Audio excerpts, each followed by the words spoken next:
9 இடத்துலயும் மோடி தான் நிற்கிறாரு. அண்ணாமலை கையில தமிழ்நாடு ஒப்படைக்காம சாக மாட்டேன். போட்டு எவனுக்காவது மாத்தி போட்டீங்க சூசைட் பண்ணிப்பேன். அவன் பேசின கண்டென்ட்ட கூட விடுங்க, அவன் பேசின அந்த இது இருக்குல்ல மாடுலேஷன், மணிகண்டன் ஒருத்தர் இருக்காண்டா, டமாண்டா திமுக ஒரு வெற்றி கொண்டா, இங்க மணிகண்டன் ஒருத்தர் இருக்காண்டா, பாஜக ஓட்டு போடலன்னா நான் சூசைட் பண்ணிக்குவேன்டா. இங்க பாருங்க, நான் கயிறோட வச்சிருக்கேன், கயிறு ரெடியா இருக்கு, ஜந்து எப்ப வரும் அதுதான் நம்ம கேள்வி. தெய்வ குழந்தை பழம் நீயப்பா, ஞான பழம் நீயப்பா அப்படிங்கிற மாதிரி விஸ்வகுரு நரேந்திர மோடி 8 முறை தமிழ்நாட்டுக்கு சூறாவளி சுற்றுப்பயணம் செஞ்சோம். பாரத் மாதா கி சொல்லியும் பருப்பு வேகல. உத்தரப்பிரதேசத்துல கிடைச்ச அடி நரேந்திர மோடி வாழாக்கல.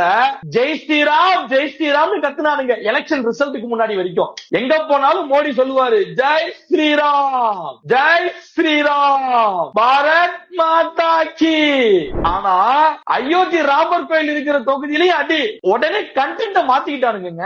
அங்க நீங்க தோத்துட்டீங்க, என்னதோ ஜெய் ஜெகநாத், அவ்வளவுதான். பச்சை விட கேவலமானவனுங்க. நேத்து டெல்லியில நடந்த அந்த கூட்டத்துல நரேந்திர மோடி இளவு வீட்டுக்கு வந்த மாதிரி வந்தாப்புல. அந்த ராமரே பாஜக அயோத்தியில கைவிட்டாலும் நம்ம தமிழ்நாட்டில் உள்ள ராமசாமி தமிழ்நாட்டை கைவிடலன்னு நான் பாக்குறேன். புஜத்தை தூக்கி சொன்னீங்களே நாமெல்லாம் சத்திரியர்கள், இப்படி சொன்ன ஐயாவுக்கு இந்த தர்மபுரி தோல்வி இது ஐயாவுக்கு கிடைச்ச வெற்றி. இதுல அன்புமணி சொன்னாரு, நான் பானையை உடைக்கத்தான் வந்திருக்கேன். வெக்கமா இல்ல உனக்கு? பிசிக இன்னைக்கு மாநில கட்சிங்கிற ஒரு அந்தஸ்து வாங்கிருச்சு, அந்தஸ்துக்கு வந்துருச்சு. அந்த அந்தஸ்தை இழந்து நீ எல்லாம் பல வருஷமாச்சு அன்புமணி, பல வருஷமாச்சு. ஏதோ அந்த பாஜக கூட கூட்டணியில் இருந்ததுனாலதான் உனக்கு இந்த மாம்பழங்கிற சின்னமே கிடைச்சிச்சு.